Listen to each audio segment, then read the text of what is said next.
সমাজে প্রান্তে থাকা মানুষও সুযোগ পেলে বদলে দিতে পারে নিজের জীবন। আর এর জীবন্ত উদাহরণ দেখা গেল নীলফামারীতে, যেখানে তৃতীয় লিঙ্গের দুই বোন সুফিয়া আর সাবিনা জীবনে খুলে গেল নতুন দরজা, নতুন পরিচয়ের আলো। যারা একসময় বাঁচার ভরসা খুঁজতেন মানুষের দেওয়া সাহায্যের দিকে, আজ তারা নিজেদের দোকানের মালিক। হাতে আছে পরিশ্রমের শক্তি, মনে আছে আত্মমর্যাদার নতুন পরিচয়। নীলফামারী সদর উপজেলার ধোবাডাঙ্গা এলাকার এই দুই বোনকে জমি, দোকানঘর এবং ব্যবসায়িক মালামাল উপহার দিয়েছে নীলফামারী জেলা পরিষদ। সমাজের অবহেলা আর উপহাস পেরিয়ে তাদের সামনে এখন শুধু সম্ভাবনার পথ। ভবানীগঞ্জ বাজারে যখন দোকানটির দরজা খুলে দেয়া হয়, সেটি শুধু একটি ব্যবসার শুরুই নয়, বরং নতুন জীবনের সূচনা। দোকানের প্রথম ক্রেতা ছিলেন জেলা প্রশাসক মোহাম্মদ নাইরুজ্জামান। নিজের হাতে কেনাকাটা করে তিনি দেখিয়ে দিলেন, সমাজ যখন পাশে দাঁড়ায় তখন পথ হারানোর কেউ থাকে না। দ্বিতীয় ক্রেতা ছিলেন জেলা পরিষদের প্রধান নির্বাহী কর্মকর্তা দীপঙ্কর রায়। তাদের এই প্রতীকী অংশগ্রহণে যেন বলে সম্মানও একটি দান, আর এই দান বদলে দিতে পারে মানুষের পুরো জীবন।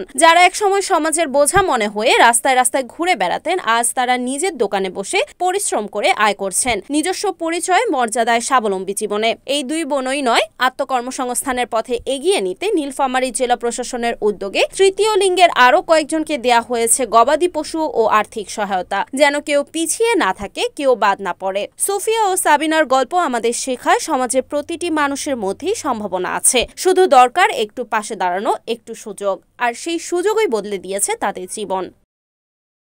Report Omar Faruk, NNTV, Nilphamari.